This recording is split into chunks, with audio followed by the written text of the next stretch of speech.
आज आपण विषय पण असा घेतलाय, झाड, नदी आणि पाणी. आणि आपण बसले पण अशा ठिकाणी झाड, नदी आणि त्याच्यात पाणी. तर मला एवढंच सांगायचंय, आजपर्यंत आपण जेवढं काय गमावलंय तर त्याच्यात दुप्पट आपण कमवू शकतोय. ते कसं?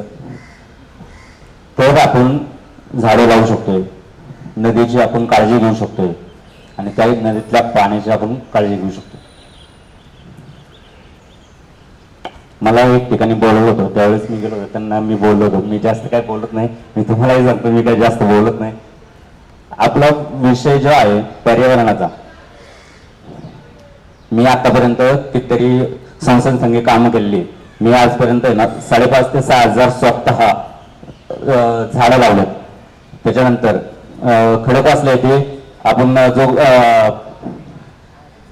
साहेब आहेत, आता त्यांचं नाव मला माहित नाही, पण पाटील साहेब, त्यांच्या समिती, त्यांच्या अगोदरच्या सहकार्याने समिती सुद्धा मी तिथं काम केलेलं आहे. आज मगाशी मी त्यांना तेच विषय सांगत होतो की बाबा तुमच्या सहकार्यांसाठी मी पहिले पण तिथं काम केलेले, जे तुम्ही ते आज गाळ काढतात वगैरे, तर ते काम मी 18 वर्षापूर्वी मी तिथे केलेलं आहे. तिथं मी नांदेड सिटी आत्ता झाली, मी नांदेड गाव असताना तिथं मी राहायचो, त्यावेळेस सुद्धा मी तिथं काम केलेलं आहे. ही नदी साफ करण्यासाठी आपणच काहीतरी पावलं उचलल्या पाहिजे.